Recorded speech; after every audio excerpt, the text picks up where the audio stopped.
Chapter 1. The ring in the roses. Marley comb woke slowly.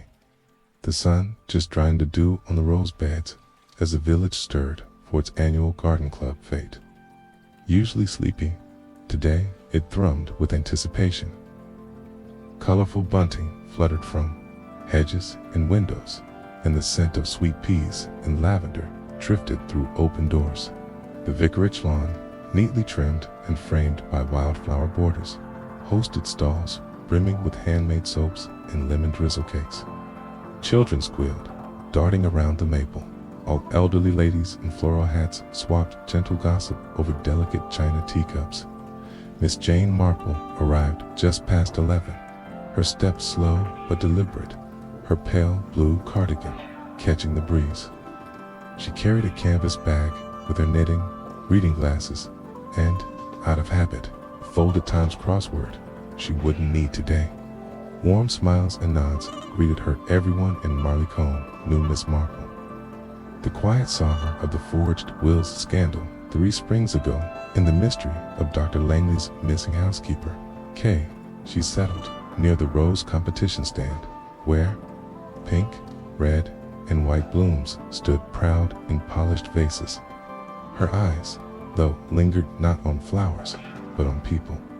Alice Della, the young school teacher, poured elderflower, cordial with a too bright laugh, her hands trembling faintly, a sign of some hidden worry. At the cake table, widowed Mrs. Edna Fawcett chatted loudly with the vicar's wife, as if to smother troubling thoughts. Across the lawn, Walter Herrick, recently returned after 6 years, stood with cold detachment, his gaze sweeping the crowd. His presence stirred a memory in Miss Marple. Walter had been gone since his sister Mabel's death, a tragic fall down her ivy-clad cottage stairs.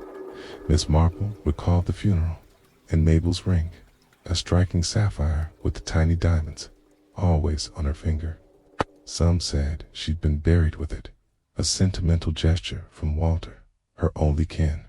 Just before noon, a scream shattered the lawn's hum, not a child's squeal or a playful cry, but a jagged human sound, raw with fear. It silenced the fete like a funeral bell. Heads turned. Mrs. Edna Fawcett had wandered to the newly restored War Memorial Garden, and it was from there the cry had come.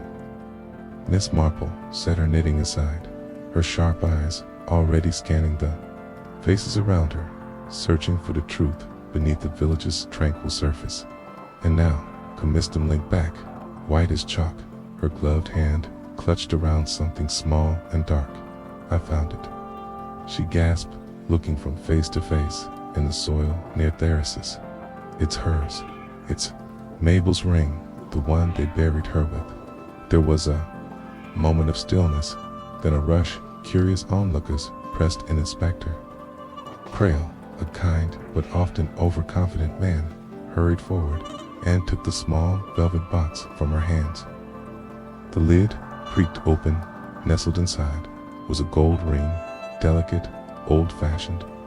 At its center sat azure, deep blue like twilight, flanked by 2 diamonds that winked in the sunlight. "It can't be," someone muttered. "She was buried with that ring, wasn't Shimmers?" Fawcett nodded furiously. "Yes, I saw it at the church. The undertaker said so it was to stay with her always." "But what's it doing here?" asked Major Pritchard, peering over Cray's shoulder. "And in that garden of all places?" So Miss Marple, standing quietly a few feet away, tilted her head ever so slightly. She watched Walter Herrick's expression, not shock, not confusion, but something else, a tightening of the jaw, a flicker behind the eyes. It passed quickly. "Inspector."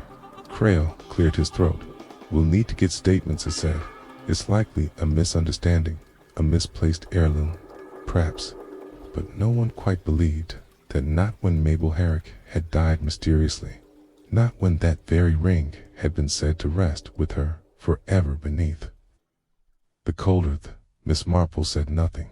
She simply turned her gaze toward the rose bushes behind the War Memorial, their petals opening in the June sun. Something had been unearthed today, and not just a piece of jewelry somewhere. Okay? Beneath the gossip and sunshine, a secret had started to stir, and secrets, she knew from long experience, never stayed buried. For long. Chapter 2, Whispers at the Vicaraja. Ring incident had left the village in a hush that was louder than any commotion. Kinda hush, where words were murmured behind hands, glances exchanged behind net curtains, and assumptions took root. Before facts had their chance, the following morning, the Vicarage had become something of an unofficial nerve center. Though no intentionally reverent, Peter Linton had always believed in quiet faith and practical tea, not drama, but when something unnatural disturbed the fabric of Marley, it was to the Vicarage that people instinctively lettered, not for divine insight, but for comfort and perhaps in swores. Cressa Linton, the vicar's niece, was the first to bring it up over breakfast. "I don't like it," she said, spooning marmalade onto toast without enthusiasm that ringed the way. Mrs. Fawcett was trembling. "She's not the sort to be theatrical." The vicar looked up from his boiled cake. It was likely nothing more than a family heirloom dropped years ago. The her lived near the war garden, didn't they? "They still do," Cressa replied quietly. "Or at least, Walter does. And it wasn't just any ring. It was the ring, Mabel's engagement ring." Everyone knew at Trevor Linton's side and folded his. Napkin gossip will only muddy things. "My dear, let's not leap to ghosts and grave robbers." Miss Marple didn't look very suppressed. Creta added. At that, the Reverend raised his brows slightly off. He said, "Miss Marple rarely looks surprised. She's a great believer in human nature and all its peculiarities." Outside, Marley was already wide awake, despite the tension that now clung to its narrow lanes. The church bells had rung earlier, but fewer villagers than usual attended Sunday service. Those who did came with whispering lips and darting eyes. Even the hymns felt oddly subdued after the service. Miss Marple lingered by the side gate. She spoke idly with Mrs. Fawcett, whose hands still trembled despite the warm day. They stood beneath the shade of the ancient chestnut tree, where bees hummed lazily, but the air felt anything but peaceful. "I've thought it over, Mrs. Fawcett," said her voice. "Then there's no doubt in my mind. It's Mabel's ring. I saw it when thee laid her out. Walter made such a show of it, saying it was to stay with her always." Miss Marple nodded gently. "Yes, I remember then. How could it be in that garden?" Edna's eyes searched hers, desperate for logic. "Unless someone dug her up, Miss." Marple was quiet a moment. Horsch said softly, "Unless she wasn't buried with it at all." Edna looked startled. "But why lie? Why indeed?" Miss Marple murmured. She thanked Edna and walked slowly toward the graveyard path.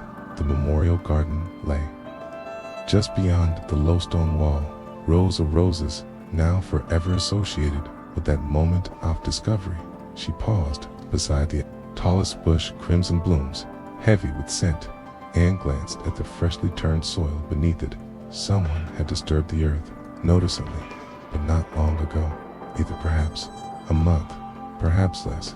It was subtle, but her eyes, trained by years of watching gardeners and gravagers alike, saw the faint differences in soil color and density. That night, the whispers deepened. Alice Denham, who lived above the post office, was seen crying outside her cottage. The butcher's boy swore he heard Walter Herrick shouting at someone inside the old Herrick home, though he couldn't tell who. And someone noticed that Mabel Herrick's grave, tucked away in the older part of St. Luke's churchyard, looked oddly clean. To clean being Monday morning, Inspector Cray had little choice but to take official notice. He visited the Vicarage to speak with Reverend Linton, then called on Miss Fawcett, and finally reluctantly sought out Miss Marple. They sat in her parlor, tea cooling between them. Outside, the air whistled on the window. "You don't think it's a prank then?" Cray asked, tapping his fingers on his notebook. Miss Marple gave a polite, non-committal smile. "Pranks rarely unsettle people. so deeply. Besides, Marley isn't the sort of village for practical jokes about the dead. Not after what happened to Mabel. Chloe grunted. You never quite believed it was an accident, did you? Miss Marple's eyes twinkled, but her tone remained gentle. Let's just say I found it curious. Mabel had a fear of heights. You know, wouldn't even change a curtain rod. Shuffled down the stairs from the attic landing. There were no loose boards, no spill, and she was wearing her house slippers. Crave frowned. You're saying she was pushed? Marple poured a fresh cup of tea and saying that now, 6 years later, her ring has returned. And perhaps the truth with it. A pause stretched between them then. Cray asked almost reluctantly, do you think I should have the grave opened? I think, Miss Marple said quietly, that if someone went to the trouble of hiding that ring, they likely had other things too, and sometimes to find the truth, one must look not just tender roses, but beneath headstones. That evening, as dusk settled over Marley, comb, and the sky turned lavender as Bade bit into the ground at Testy Luke's graveyard. But what they would find in Mabel Herrick's coffin was not what any unexpected chapter. 3 Unearthed Secrets. The grave was opened just after sunset, not out of secrecy. Caution, the local authorities didn't want a crowd, and the rector, Reverend Linton, had insisted it be done respectfully, as if disturbing the rest of the dead required more than just apparent. Miss Marple didn't attend. She didn't need to. She knew the mood already. Quiet voices, the heavy scrape of shovels against damp earth, the strange stillness that always accompanied the exhumation of someone everyone thought long laid tourist. But she was awake when Inspector C.R. returned to her cottage just past 10 o'clock that evening, his expression grave. We found the coffin, he said without preamble, and the body was intact. No signs of tampering, no signs of movement. And the ring? She asked softly. He paused, looked down at his shoes, then back at her. Gone. Miss Marple said nothing, just folded her hands in her lap. Crail sat down heavily in the chair by the fireplace. It was a clean burial proper, but her hands were bare, not even a wedding band, which means either it was taken before burial or someone lied about it being there in the first place. Miss Marple nodded slowly, and that too, see, is the key. Someone went to great lengths to make it appear she was buried with the ring, but she wasn't. And now that it's resurfaced, someone's nervous. CRA finished. She looked at him thoughtfully. Tell me, Inspector, was Mabel's neck examined during the original post-mortem? Only briefly, he admitted. They said it was a fall. No reason to suspect anything else. The coroner noted bruising, but an acute one would expect from tumbling down the staircase, unless Miss Marple said date bruises came before the fall. Siri stared at her. You'd think she was strangled. Miss Marple's voice remained soft. I think Mabel Herrick may have been murdered, and whoever did it thought the ring had disappeared with her until now. Next morning, the news had spread, not through headlines or announcements, but via the invisible wires of small-town gossip. Everyone in Marley knew that Mabel's grave had been disturbed. They didn't know the details, but details never stopped speculation. At the grocer's, the pensioners discussed whether it was grave robbers or gypsies. At the bakery, Mrs. Large insisted it must be a set nickel. The milkman said it was probably just her nephew Walter trying to cash in on old jewelry. Meanwhile, Walter Herrick had a sappered. His house stood shuttered curtains, drawn no footprints in the dewy grass out front. Neighbors claimed they hadn't seen him since the fate Crail had in. Officer knock on the door, no answer. They searched the property that afternoon. Empty. He left in a hurry. Crail told Miss Marple when he visited again to clothes. Passport Bank confirms a cash withdrawal yesterday morning. Miss Marple was sitting in her back garden, her hands busy with a delicate blue shawl. She was knitting. She looked up. People only run from something or towards something. Which do you think it is? I'd say away from guilt or exposure. Miss Marple's needles clicked calmly. Do You know what I think? Shist. I think Walter believed the ring was gone forever, and now that it's turned up, he's afraid someone will start asking questions. Someone already has. Miss Marple gave a mild smile. Yes, but not loudly enough to make him panic. Not unless there's more to the story than just a ring that afternoon. Miss Marple decided to visit Alice Denham. The young teacher lived above the post office in Offlat that still smelled faintly of chalk and lavender soap. She answered the door with a red nose and puffy eyes, clearly having just been crying. "Oh," she said, when she saw who it was. "Miss Marple, I wasn't expecting Canyon. I won't stay long." Miss Marple said kindly, "But I wondered if we might talk about Mabel." Herrick Alice hesitated, then stepped aside. The flat was tidy but sparse, with books stacked on every surface and a cat asleep on a patch of sunlight tea. Alice offered no need or miss. Marple sat, folding her hands. "I saw you at the fete. You seemed unsettled in since then. Well, can only imagine the shock of that ring reappearing, especially for someone one Cable as well as you did." Alice stiffened slightly. "I barely knew her." "Oh, come now," Miss Marple said gently. "You've worked with her at the village school. You were training, then you used to walk home together." Some days, Alice's lower lip trembled. She looked away. "I didn't know she was unhappy," she said at last. "If I had, maybe I could have done something unhappy." Miss Marple leaned forward slightly. "In what way?" Alice hesitated. "It shouldn't say anything I think you already have," Miss Marple said, not unkindly. "Please, Alice, if there's something, you know, or even suspect." Alice's voice broke in a whisper. She was scared of her brother. There it was. Miss Marple sat back, her expression cameled her. Alice nodded. "He wasn't violent, not openly, but he was controlling. He watched her every move. If she spent too much at the shop, if she spoke to certain people, I once heard him shout at her so terribly I thought he'd hit her. But when I asked, she just smiled and said she dropped a plate." "Did she ever speak of leaving? She wanted to. She had an aunt in Devon, but Walter wouldn't hear of it. He said the house was his, and that she had nowhere else to go." Miss Marple nodded slowly. "And the ring, I saw it the day before she died. She took it off, said she weighs it for it that she'd lose it. While scrubbing the stairs, she wrapped it in a bit of cloth and put it in the kitchen drawer. I remember, because I thought Eton. She never took it off." Miss Marple's eyes narrowed slightly. "Did what happened the next day?" "I found her," Alice said, voice cracking.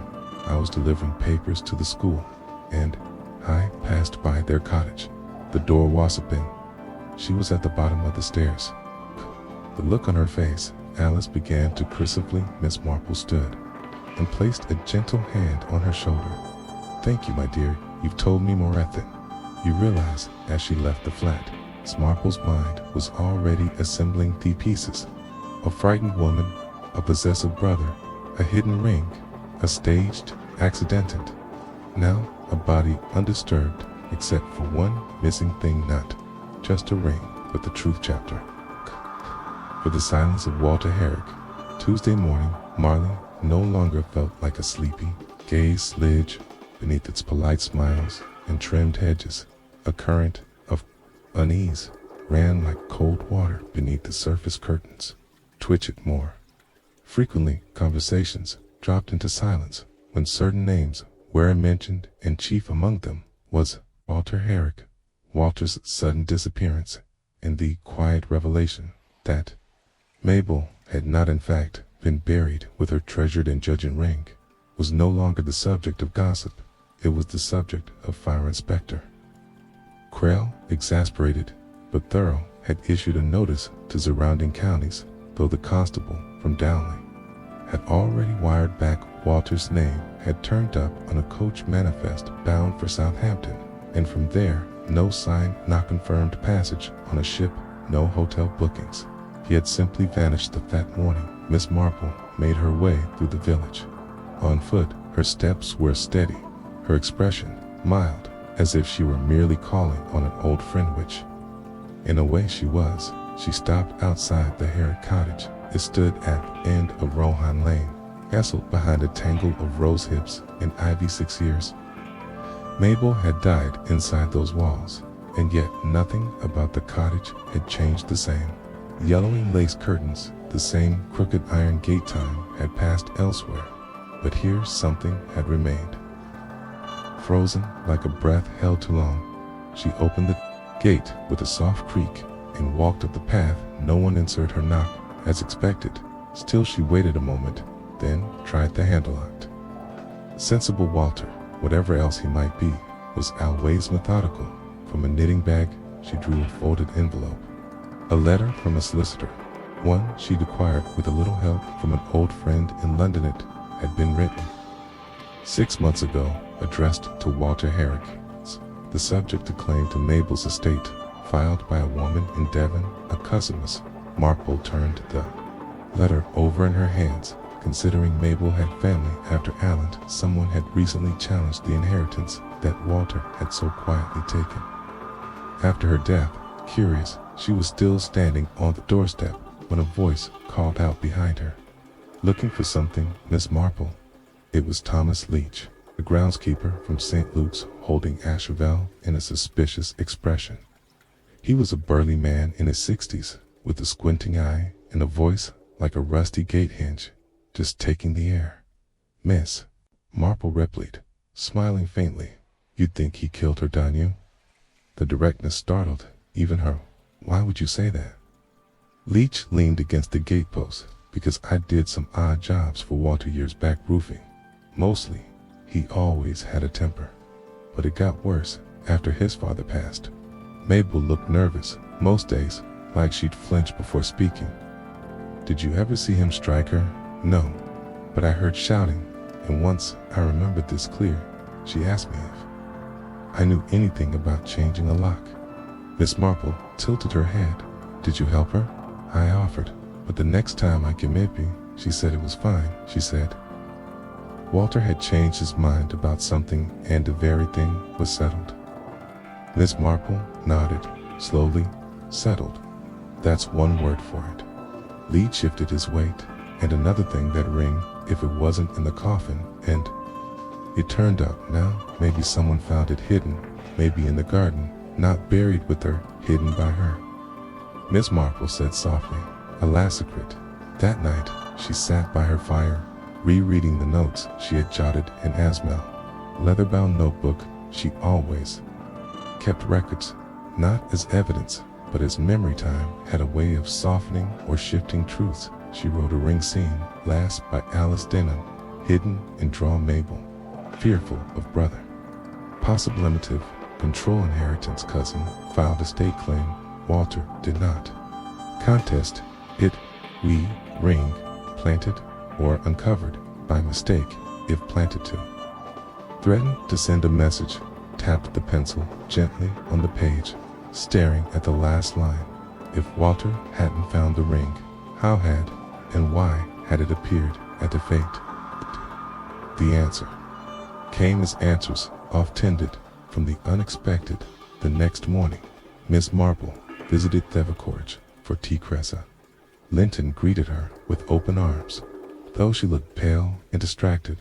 "I've been meaning to say something," she confessed as she poured out the tea, "but I didn't want to make a fuss. You remember the garden fete just before Mrs. Fawcett screamed? I saw someone near the roses kneeling." Miss Marple set down her cup, who Cressa looked troubled. Alice Denham, Miss Marple, did not speak a taunt. She was looking for something, Cressa went on, or hiding something. I didn't think much of it. Then people were arranging displays, fixing signs. But no, Miss Marple gave a small, thoughtful nod. Now we wonder if the ring wasn't found, but placed. Cressa looked startled. "You mean she?" "I don't know," Miss Marple said gently, "but mean to find out later that day." She wrote a brief note and walked to the post office herself. Inside, Alice looked up and froze lightly upon seeing her. "I hope I'm not disturbing you, Miss Marple," said Kenny. Alice swallowed. "Of course not." I'd like a word, dear. Not here, May. I come by this evening. Alice hesitated, then nodded yes, of course, as Miss Marple turned to leave. Noticed a photograph on the counter beside the till. Small, black and white image in a wooden frame. It showed a young girl smiling shyly beside a woman with dark hair, Mabel. Here Alice followed her because he thought was taken a week before she died. She looks happy, Miss Marple said gently. Alice didn't reply, but her hand, Miss Marple noted, trembled slightly, just like it had the day of the fete, just like he thought when the dead began to speak. Chapter 5. The truth in her hands. The evening air was cool as Miss Marple made her way to Alice Denham's flat. Above the post office, the village had begun to quiet its cottages, tucked under the soft veil of dusk, and Marley Combe nights often came with the sweet scent of honeysuckle and the distant hoot of an owl. But tonight something in the stillness felt uneasy, like the calm that comes after a storm rather than before one. Alice answered the door promptly. Her eyes were shadowed from lack of sleep, and though she wore a neat cardigan over her blouse, her hair was pinned with less care than usual. Please come in, she said, her voice barely above a whisper. Miss Marple stepped inside. The flat was dimly lit, the edges of the room tucked in gentle gloom. The kettle was already steaming. Alice poured them both a cup of tea. Without asking, they sat in silence for a moment before Miss Marple began. You were near the rose garden just before the ring was found. Alice's hand stopped midair, the teaspoon still resting in the sugar bowl. Slowly, she set it down. Who told you, Cressa? Linton saw you.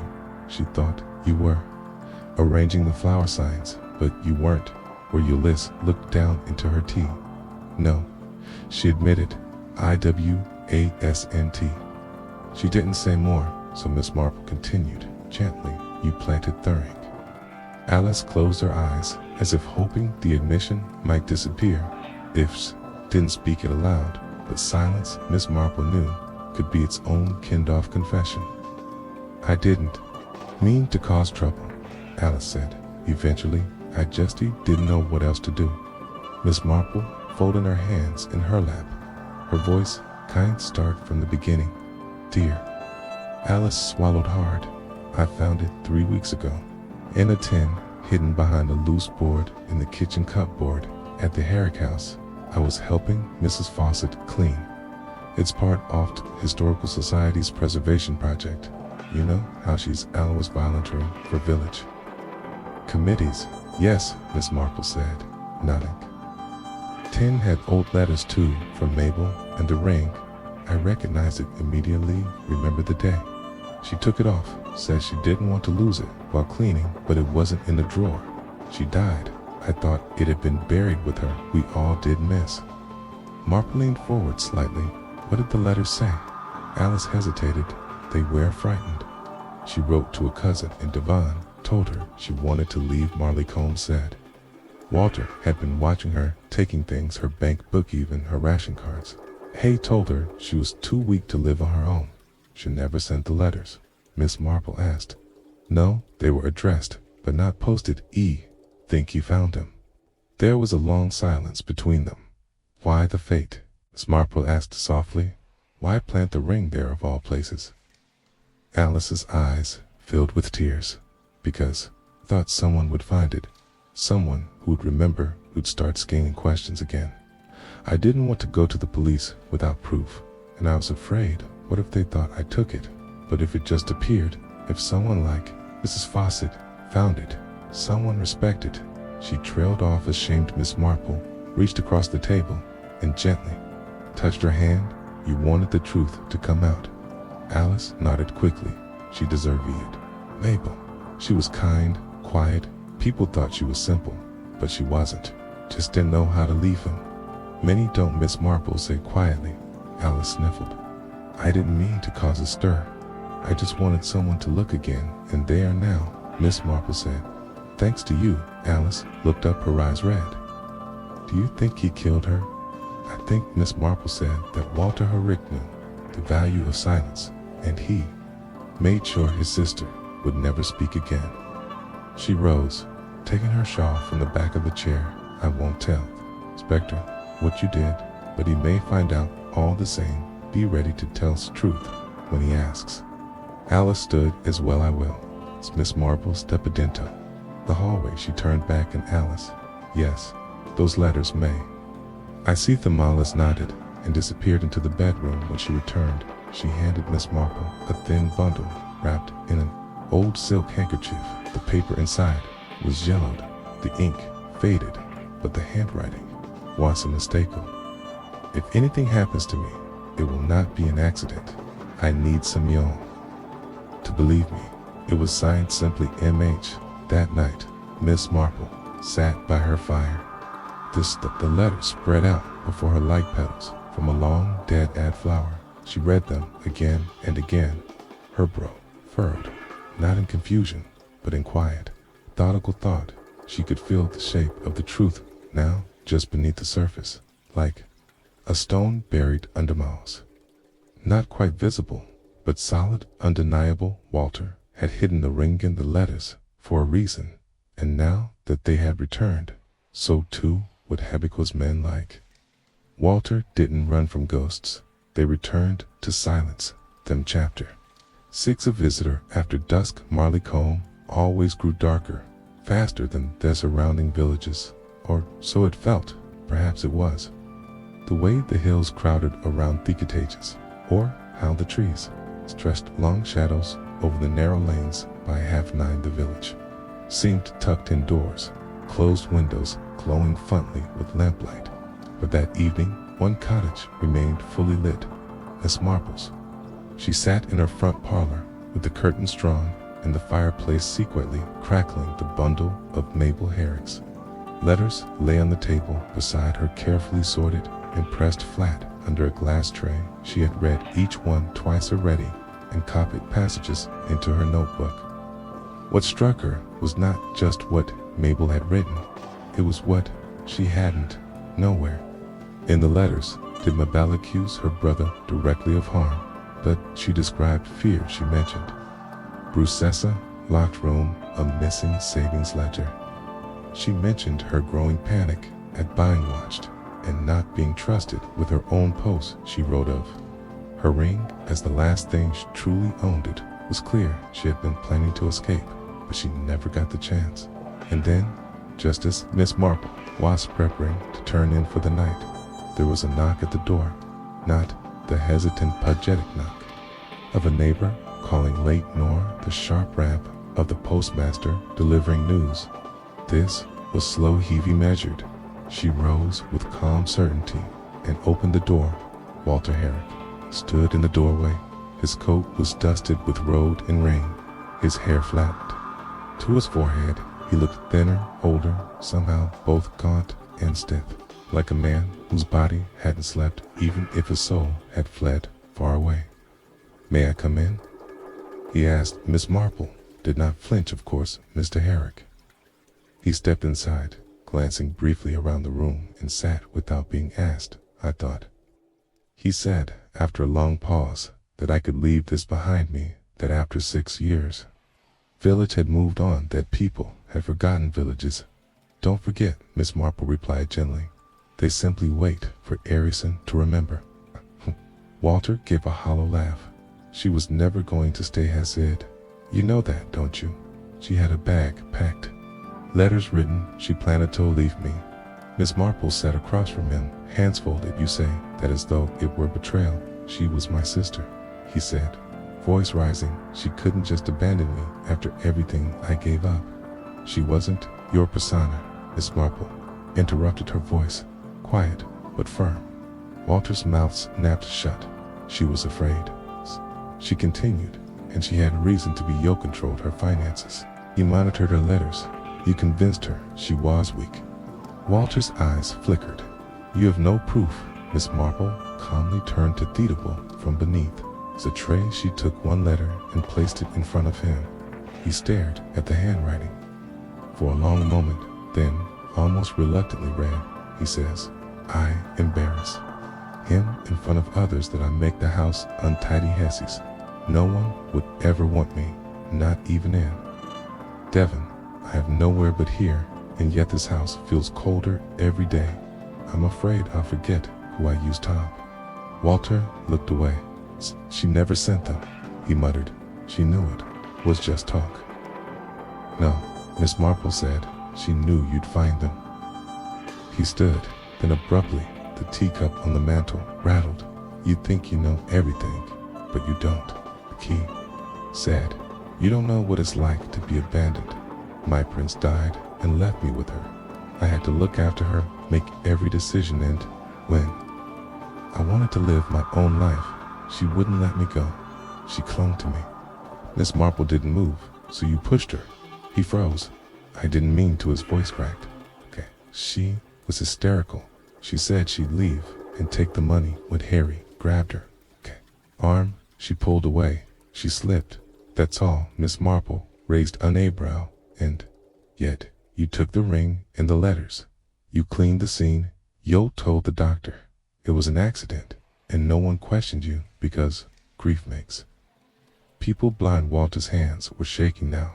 I didn't push her down the stairs. I just wanted to stop her from leaving you, stopped her forever. They sat in silence for a moment longer. Then he said, I didn't mean Tokler. But you did, Miss Marple replied quietly, and you silenced her. Or thought you did. Walter sagged in the chair, his shoulders hunched forward, like something inside him had finally broken Eureka wing to call Crail. He said flatly, I already have. Miss Marple said he'll be here in 10 minutes.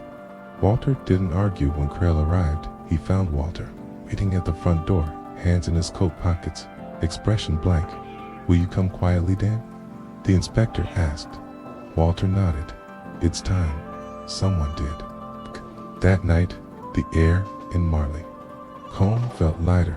No rain, no mist, no echo in the hills. Just the sound of an owl and the peaceful rustle of ivy in the wind mist. Marple sat by her fire once more, her knitting in her lap untouched. Didn't take pleasure in being right. She never did, but she took comfort in a neat thing. Mabel Herrick would not be forgotten.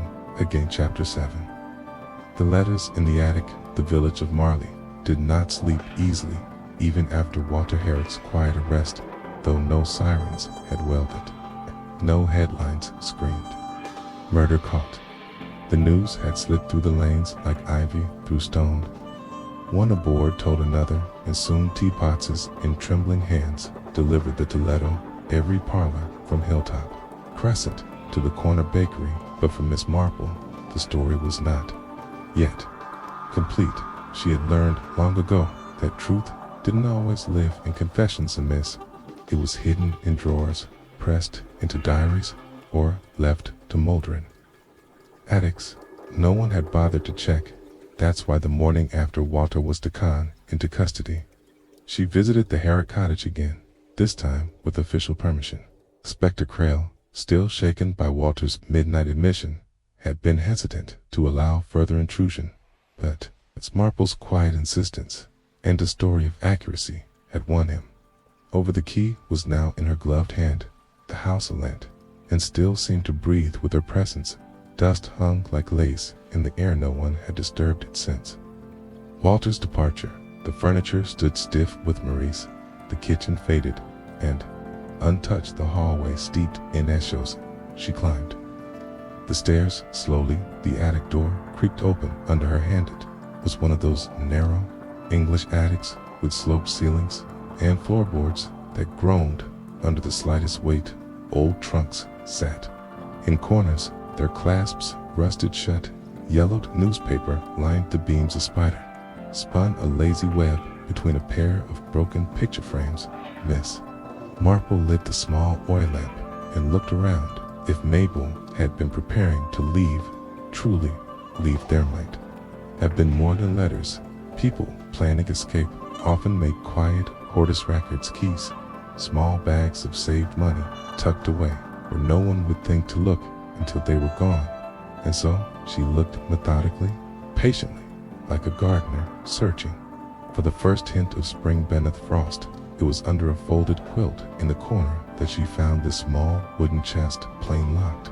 She paused, then removed a hairpin from her bag. A few moments later, the chest gave way with a soft click. Inside were papers, a stack of old envelopes, a few yellowed photographs, and beneath them a worn leather diary, not Mabel's. The handwriting was too heavy, too forceful Walter's. She opened it slowly. What she read made her breath catch. She asked again to go. She said she'd written to Aunt Louise. I told her the house was mine. I reminded her of how ill she gets, how weak she is. She said she was stronger than I thought. She said she wanted to marry Arthur Godwin. Miss Marple paused. Arthur Godwin, a name not spoken in years, she continued. She's lying, of course. Arthur's gone to London. He never loved her, he said. She was simple, but still, she talks about him. He thinks she dreams of escape. She took off the ring again today. I watched. Hirsch doesn't know who. I saw the entries darkened, and tone growing more erratic. She says she'll leave on Thursday. I won't let her. This house is mine. Our name is mine. She is mine. Miss Marple closed the diary carefully, her fist pale. This was no accident. This was sap session. Slow and choking, Walter had convinced himself he was protecting her, all while ensuring she could never truly breathe. She searched the chest further. Beneath the second false bottom lay what she'd have hoped to find: a small precise side, of which were 5 one-pound notes, a pair of earrings, and a train ticket to Devon Way. Friday morning. She must have planned to run after all, but she'd never made it past Thursday. Miss Marple stood slowly and took one long look around the attic. She could almost see Mabel standing heroically, gathering her courage, folding her modest things, dreaming, even at 38, of a life not governed by someone else's needs. It had been stolen from her. But no, at least her voice had returned it back. At her cottage, Miss Marple placed the diary and purse gently on the table-leaves. Inspector Crail arrived. His hat was in his hand, his eyes wary. She was trying to get away, Miss Marple said, quietly motioning to Thiddums. And he knew she had her plans. He had his control. One had to break. Crail leafed through the diary, his expression unreadable. This, he murmured, goes beyond manslaughter. Miss Marple said nothing. The words spoke for themselves. How violent, he said at last, properly this time. And Mabel, she asked she'd get her justice. Sierra said, it'll take time, but it's coming. Miss Marple nodded slowly. Her eyes turned to the fireplace where the shawl she had been knitting for the church bazaar now lay half finished. The color reminded her of Mabel's eyes. A pale, hopeful blue. She would finish it and donate it in Mabel's name. Perhaps it was a small thing, but to me times small things were the only true kindnesses left in the world. Chapter 8. The Man from Devon. The arrival of Arthur Godwin in Marley Combe was not announced, but it caused a ripple. All the Sammy stepped off the afternoon train from Exat with a suitcase in hand and a face stitched more by grief than years.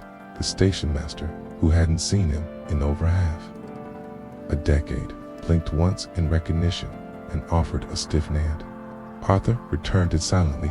He didn't head straight to Thine or his sister's cottage on the edge of the village. Instead, he went to their churchyard.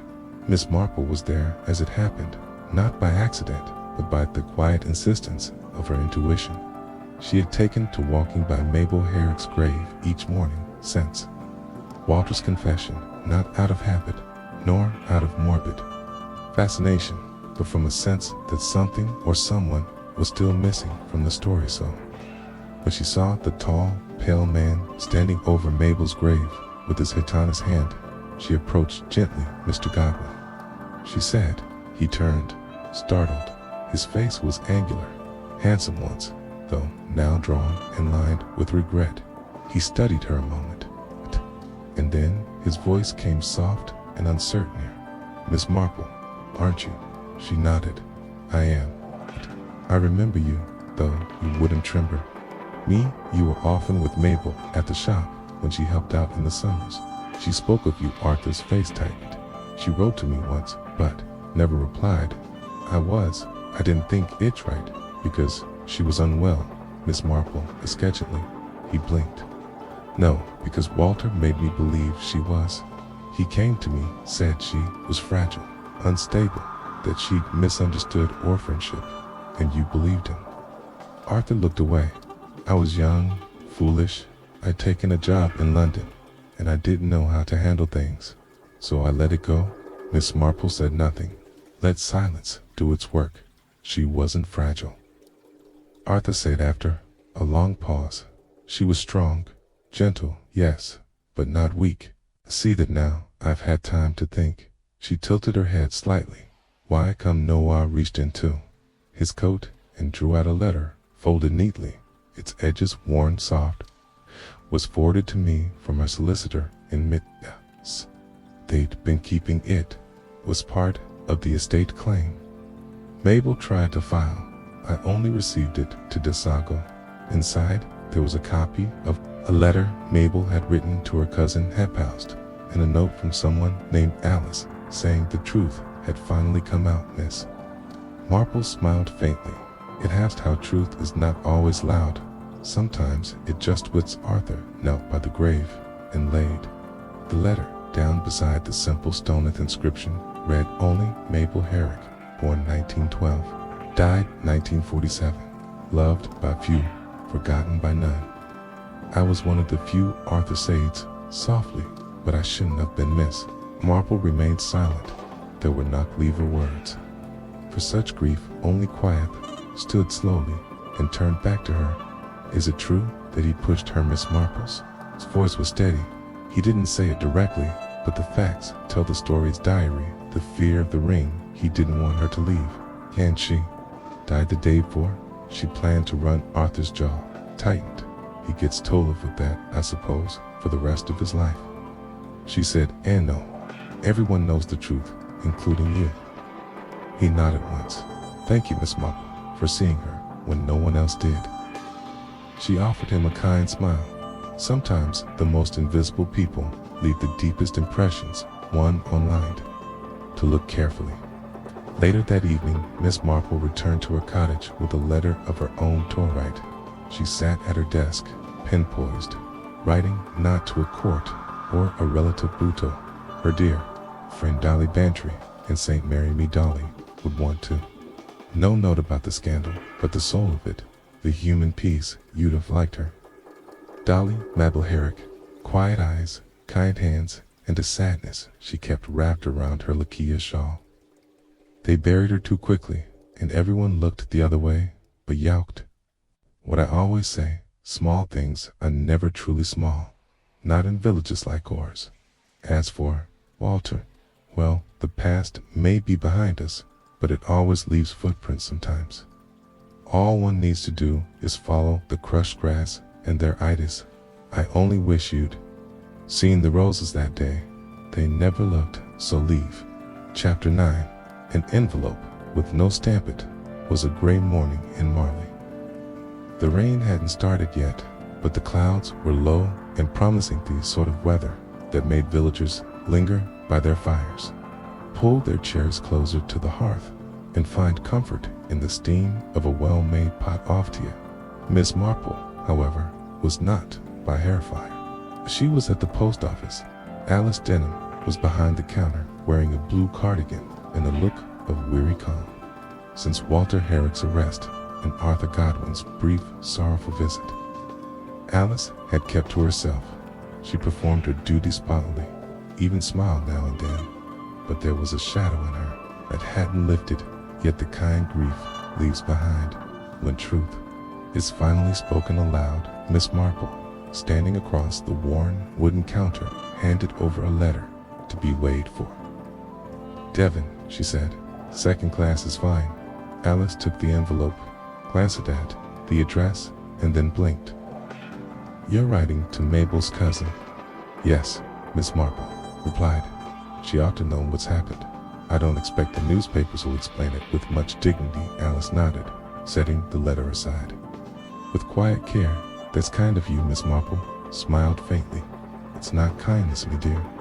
It's duty. As she turned to go, her eyes caught something curious as old pile of unsorted posts on the edge of the desk, letters in various conditions.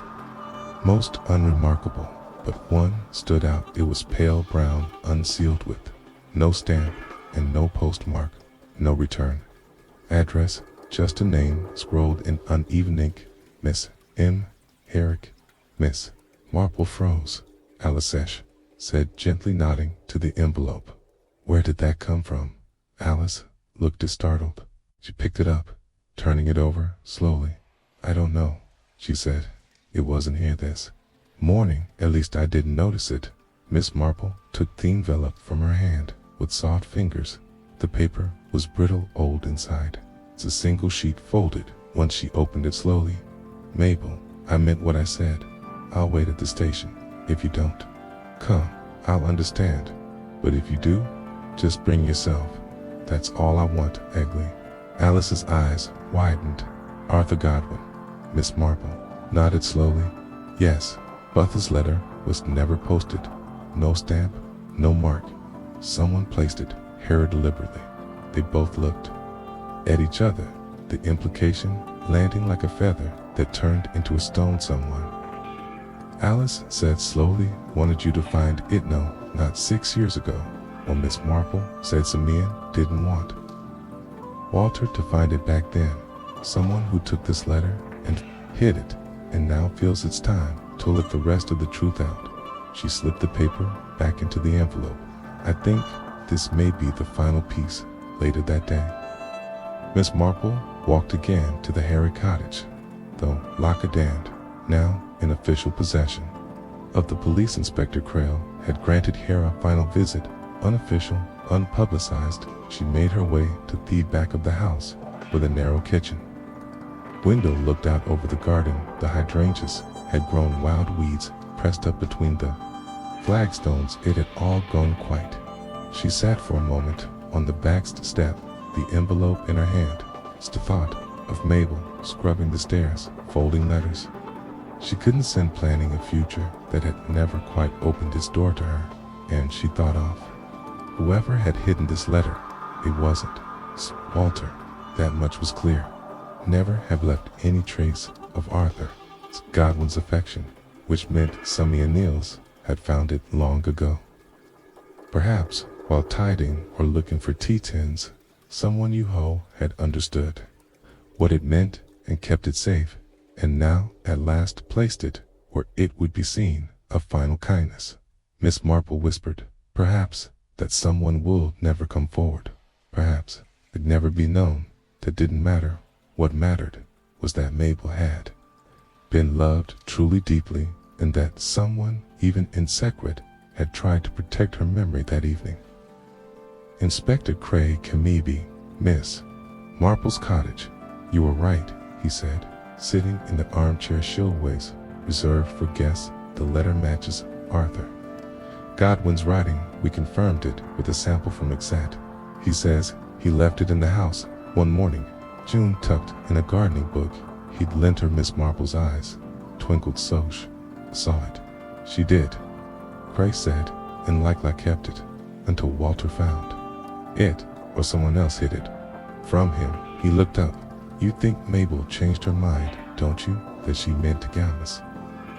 Marple nodded. The ticket, the purse, the ring taken off and hidden. She had Cassandra herself, finally, and that choice, more than anything, was what he couldn't tell. CRL exhaled. Well, I suppose the rest is for the courts. Miss Marple reached for her tea. Yes, but truth is for the village. Must live with it longer than any courtroom. She offered him a biscuit. One must always learn to live with the truth. Chapter 10. Tea with the widow Foss. Mrs. Edna Fawcett had always prided herself on three things: consistency of her sponge cake, the orderliness of her sitting room, and her fully tuned intuition when something in Marley was not quite right. It was this last quality that placed her unwittingly at the heart of the village's most disturbing revelation in years, for it was she who had found the ring that morning she had invited Miss Marple to tea, not out of vanity, although there was some pride in being considerate one who found it, 'cause something had been gnawing at her ever since. The fate, something beyond the ring itself. And if there was anyone who might understand such a gnawing, it was Jane Marple. Miss Marple arrived precisely at 3. The small cottage on Popular Lane was as tidy as ever-laced doilies.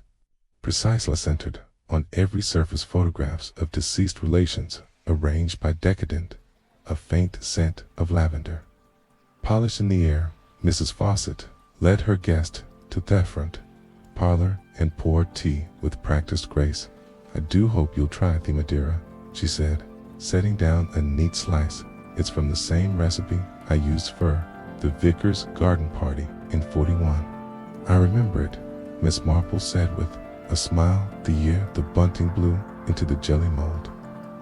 Mrs. Foss chuckled briefly and then turned serious. "I've been meaning to ask," she said, smoothing her apron. "How you knew Miss Marple?" asked delicately, stirring her tea, "that the ring meant something terrible. I thought it was just a mistake yet. First, someone dropping an old trinket in the garden, but you looked like you'd expected it, miss." Marple paused a moment. "I hadn't expected the ring itself, but I'd always felt Mabel's death left too many loose threads. Kind women don't just fall downstairs for no reason, especially not while preparing to leave home." Mrs. Fawcett leaned in slightly. "And no, Walter's gone off to prison. Well, it's like the whole village has exiled, but I still wonder about why me?" Her voice dropped. "Why did I find the ring? Out of all the people, why not Cressa, Hoas, arranging the signs, or Major Pritchard, who was 3 sheets too thin and leaning over the garden path? I just happened to bend down to tie Mishu, and there it was." Miss Marple regarded her quietly. "That's exactly what troubles me." Mrs. Fawcett blinked. "It troubles you. The placement was too convenient." Miss Marple said, "Someone wanted the ring to be found, and they wanted you to Beatty one to find it." Mrs. Fawcett's teacup paused mid-air wine. "Because you are respected, practical, and forgive me, not known for imagining things. If you said the ring was Mabel's, no one would doubt it." Mrs. Fawcett set down her cup slowly. "You think someone chose me to find it?" Miss Marple nodded. "I believe Alice Denham placed it there, and I believe she timed it for that very moment when you'd be near the roses." Mrs. Fawcett sat back in her chair absorbing this. Dear heavens, but why not tell me? Why not hand it to the police? Miss Marple gave a faint smile. "Because Alice was afraid she'd be accused of stealing it, or worse, covering something up. She didn't want to be the source of scandal, but she did want the truth to come out, so she found somebody in that village would believe." Mrs. Fawcett's face flushed a deep pink. "Well, I never thought of myself as a detective's accomplice." "You weren't," Miss Marple said gently. "You were the voice that started the echo. Without you, the past might have remained buried." There was a pause as the old clock on the mantel chimed.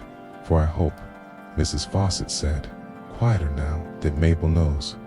Then she sees what we've done." Miss Marple folded her hands. "I think she would have been glad, not just for herself, but for everyone who needed the truth." Mrs. Fawcett looked down at her lap. "And Walter, he must answer for what he did," Miss Marple said her. "To neither sharp nor forgiving, but justice does not require cruelty on the truth." They sat for a while longer, sipping tea and discussing nothing more azorious than flower shows in poor weather, but the room had changed their whilst peace.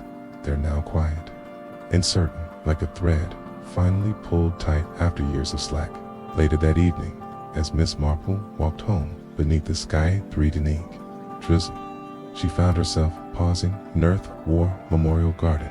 Roses were blooming again. They had grown since the fate, full, vibrant, unbothered by the scandal that erupted in their midst. Flowers don't carry shame. They bloom whether pure plea, watching or not. And there, beside the tallest bush, stood Alice Denham. She didn't speak when Miss Marple approached. She didn't need to. They stood side by side, watching the breeze stir the petals. It smelled faintly of rain and memory. I didn't mean to lie, Lee said at last. I know, Miss Marple replied. I just wanted someone to see her. They do now. They watched Thegardin in silence for a few moments more. Then Miss Marple placed a gentle hand on Alice's arm. We see you too. Chapter 11, Mabel's Last Letter, The Days Following Walter. Herrick's arrest brought a strange calm over Marley Combe, the kind of silence that follows a heavy storm. Windows were cleaned again, flower boxes, replanted. Village voices, once hushed with fear and scandal, now returned to discussing the weather and a new vicar's fondness for boiled sweets. But for Miss Marple, the past hadn't quite finished speaking. It came on a Thursday afternoon in the form of a faded manila envelope delivered to her cottage by the post office's assistant boy. It was addressed in delicate handwriting to Jane Marple, Primrose Cottage. Marley Combe. There was no return address, only a small note in blue ink on the back. For her eyes only, she opened it slowly, careful not to tear the brittle paper. Inside was a single sheet, folded once. At first, Miss Marple thought it might be from the Pierre cousin in Devon, perhaps. Thank you, Oran. Acknowledgement of closure. But the handwriting stopped her breath. It was Mabel Herrick's. The ink was light and hurried, but unmistakably hers. Soft curves and careful spacing. The Penaf, a woman who had once addressed envelopes for the vicar and prizes for the local fete. Miss Marple read, Dearest Jane Marple, if you are reading this, something stiff happened. I have written this, not because I am certain of danger, but because I have learned that fear sometimes walks more quietly than we expect. I have watched you, not in the way that gossip do, but in the way people war, frightened, look for safe places. You always listened at the church. Teaselways noticed when something wasn't quite right. I think you see people the way they are, not how they pretend to be. That's why I'm writing to you. I fear me, brother, not because he strikes me, he never has, but because I can feel hissings on everything else. My bank book, my letters, even my thoughts, he tells me. Even well that I forget things, that I embarrass him, but I remember everything. I remember Arthur. I remember the way he made me feel safe, seen, and I remembered letter he left me hidden in that old book on gardening. I never told Walter. I was afraid he would take it too if something happens. Please know I was trying to leave. I had a ticket. I had packed my bag. I meant to go, and if you can, Jane, if you can see what others won't, please find the rest of me, the part of me that was never buried with. Quiet Hope, Mabel, Herrick, Miss Marple.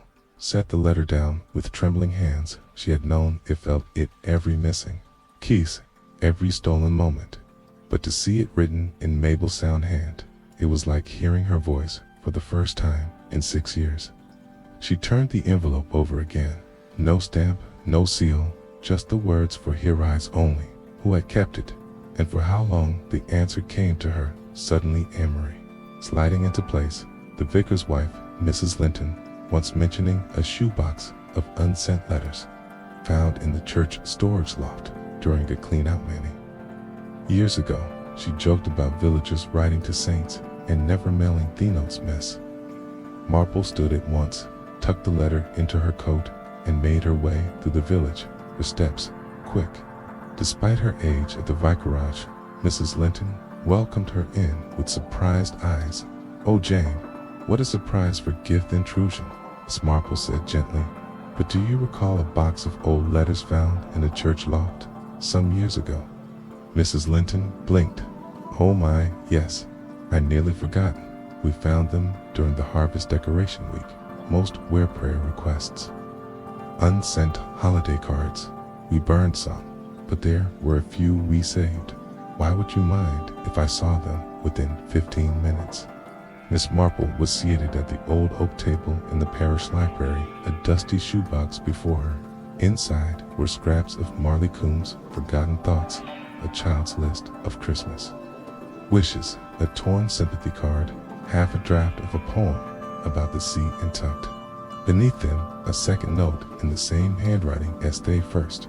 It was unsigned, undated, no envelope this time, but unmistakably written by Mabel Short. Just a few lines. He knows about Tarthur. I saw him tear up the letter. He thinks I don't notice. Do I've moved that ring to the kitchen? If anything happens, please don't believe what Hesse's. He always lies so gently, miss. Marple stared at the words. This was no longer just a woman afraid. This was a woman sounding an alarm, hidden in the quietest corners of her life, and someone, likely a well-meaning church helper, had filed it away as just another scribble from a worried parishioner. Only now did it fall into its rightful place that evening. Miss Marple sent a copy of both notes to Inspector Krell along with a message that simply read, "It was never speculation, it was testimony." And then, as the sky darkened over Marley Combe and the roses closed their petals for the night, she made herself a small cup of cocoa, sat by the fire, and read last letter one more time with quiet though. Chapter 12. The quiet funeral. The news of Walter Herrick's arrest and their relations surrounding Mabel's death had settled over Malian like a heavy mist. The village, once bustling with whispered speculations and sharp glance, Cesno moved with a muted solemnity. Justice was taking its slow, steady course, and the villagers found themselves caught between relief and lingering sorrow. The funeral arranged for Mabel was unlike any the village had seen in recent memory.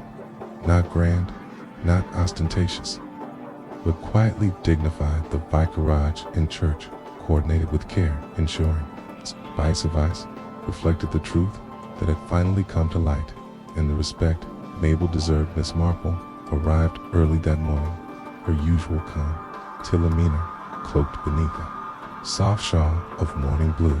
She greeted familiar faces with gentle nods. Alice Denham, now less burdened, stood with the vicar's niece, Cressa Linton, both clutching bouquets of wildflowers. Mrs. Edna Fawcett had baked a batch of her famous shortbread to share afterwards, though even she looked supped.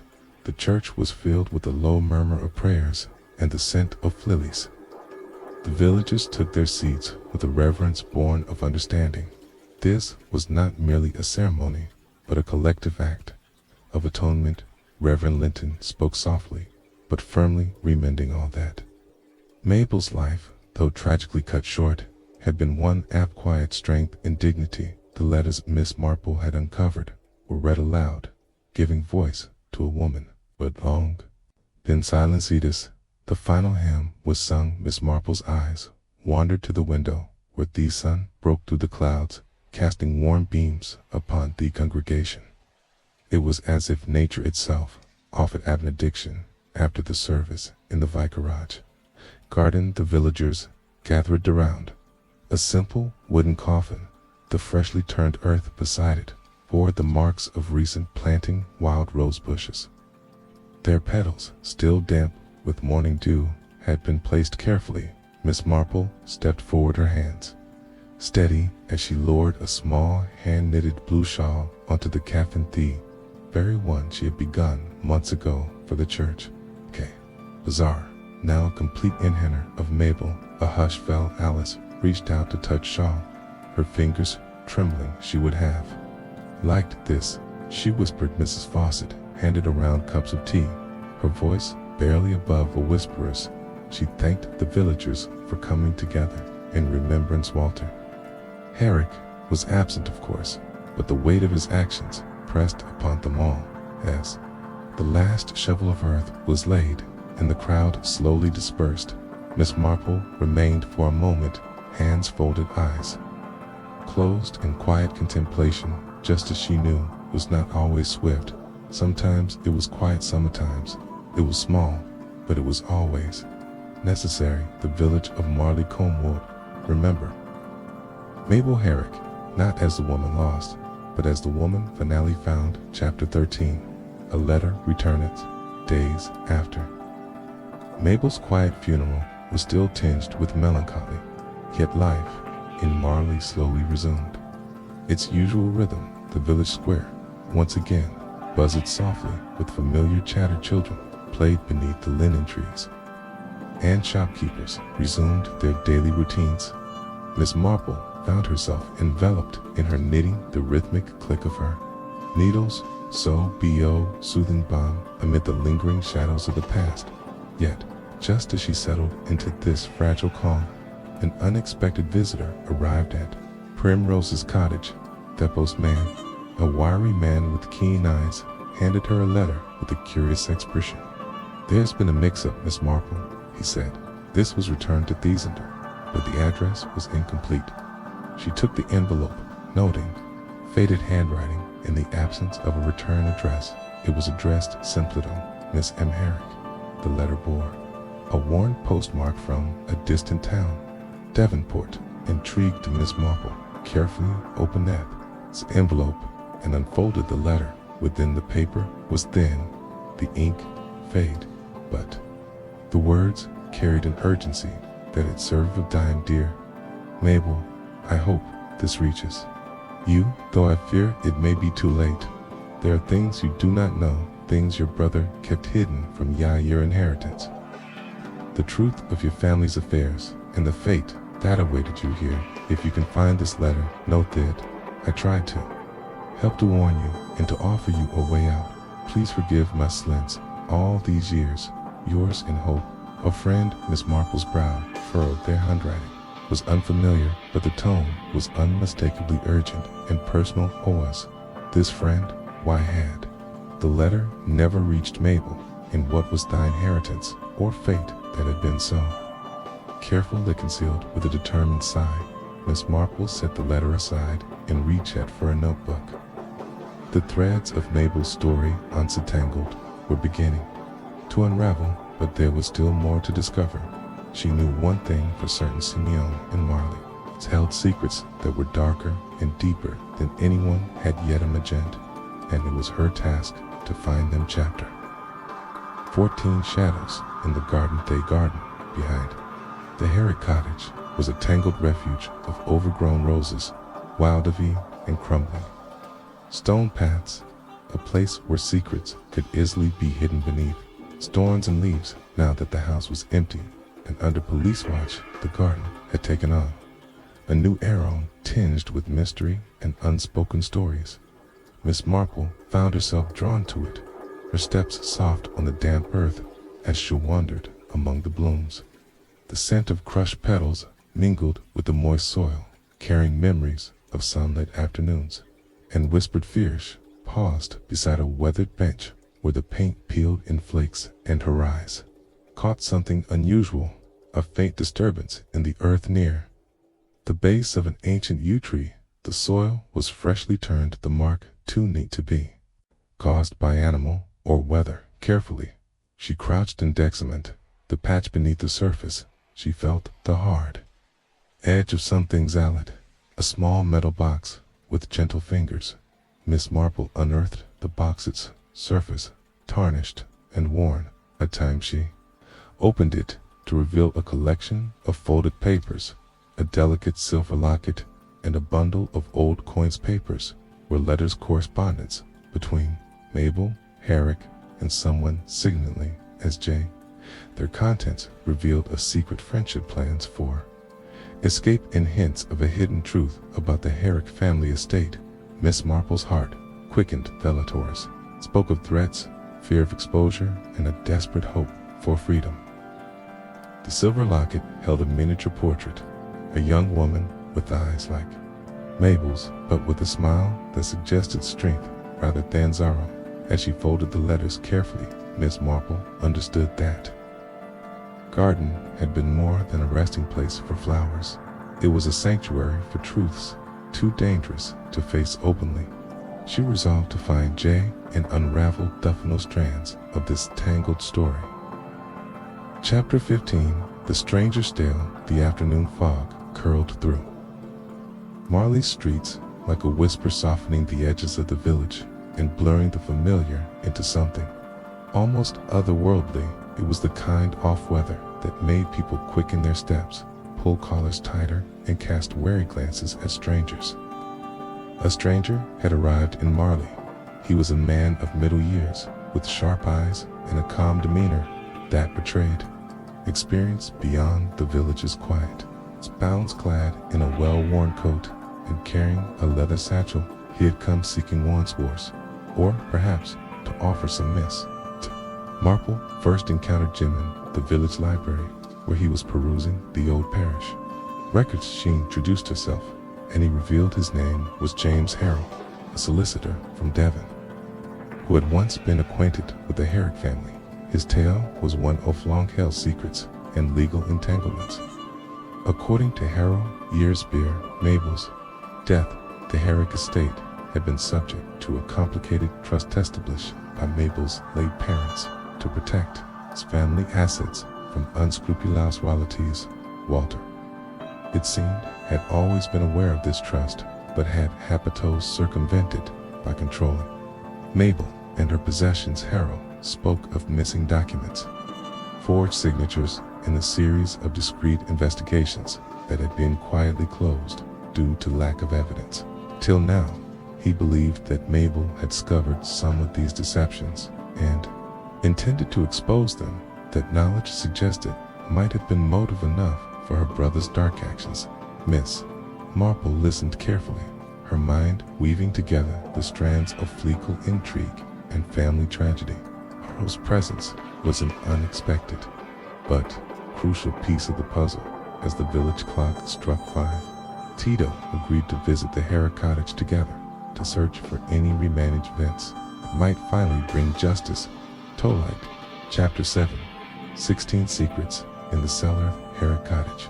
Silent and somber stood at the edge of Marleyan like a faded portrait hanging on an old wall. Miss Marple and Mr. Harrow arrived just as the late afternoon sun dipped behind the trees, casting long shadows over gathered bricks. They entered cautiously, their footsteps echoing in the empty rooms.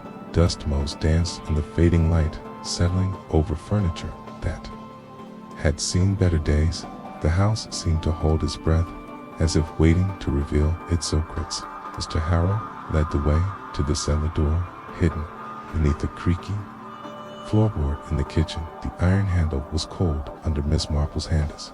She helped lower the wooden stairs. The air below was damp and cool. Thick weed, a scent of earth and forgotten things, rows of old wooden crates and cobwebbed shelves lined the stone walls. Miss Marple's eyes scanned every corner, searching for the missing papers Mr. Harrow had mentioned. Near the back, beneath the loose stone, they uncovered a small metal box, rusted shut, but intact. Using a screwdriver from Harrow's satchel, they pried it open. Inside were stacks of letters, ledgers, and legal documents, some forged, some genuine. Unraveling Walter's attempts to manipulate the family trust and conceal assets. Among them, a letter from honest Mabel addressed to a lawyer in London, pleading for help to protect her rights. Miss Marple felt a chill as she read Mabel's desperate words. The papers were the proof needed to convict Walter Toe, restore justice to a woman silenced far too long. As they prepared to leave, Miss Marple glanced back at the cellar's darkness, knowing that some secrets were never meant to stay buried, but it took courage bringing them into the light. Chapter 7. The trial begins. The courtroom in Cheltenham was a stark contrast to the quiet streets of Malacombe. Its tall windows and polished woodwork spoke of authority and order, a place where truth was meant to be uncovered and justice served for those who had followed destiny in the village. This was the moment when whispers turned towards Walter Herrick. Entered the room, gaunt and pale, flanked by his solicitor. Weight of years and the gravity of his actions pressed visibly upon him round the courtroom. Familiar faces from Marleycombe watched silently. Alice Denema moaned them, her hands clenched tightly in her lap. The judge called the court to order, and the prosecution began by laying out the sequence of events. The hidden letters, the missing ring, the forged documents found in the cellar. Each piece was presented carefully, building a compelling narrative of control, fear, and ultimately Murder Walter's defense lawyer attempted to cast doubt, suggesting the death had been evidence was circumstantial, but the testimonies of Miss Marple and James Harrow were steady and unwavering. Miss Marple, in particular, spoke not just of facts, but of human nature, the subtle signs of a man driven by desperation and obsession. The courtroom hung on every word outside. Marley held its breath as the day drew to a close. The judge adjourned, reminding all that justice required patience, but promise at fairness. Miss Marple stepped out quietly through it of the past weeks settling upon her. She knew the trial was just beginning, but for Mabel Herrick, it was already a triumph story was being told. Chapter 18, The Verdict. Courtroom was filled with a tense silence as the jury filed back into December. The summer sunlight filtered through the high windows, casting long shadows across the polished floor, faces familiar to Marley Combs' Villegessney Gores. Friends, even Alice Denham sat in quiet interpretation. Walter sat with his head bowed, the years of silence and sacreds now closing around him. Scalene, like a tightening noose, the foreman cleared his throat and began to speak, each word measured and deliberate. We, the jury, defended Walter Herrick, guilty of the unlawful killing of Mabel Herrick.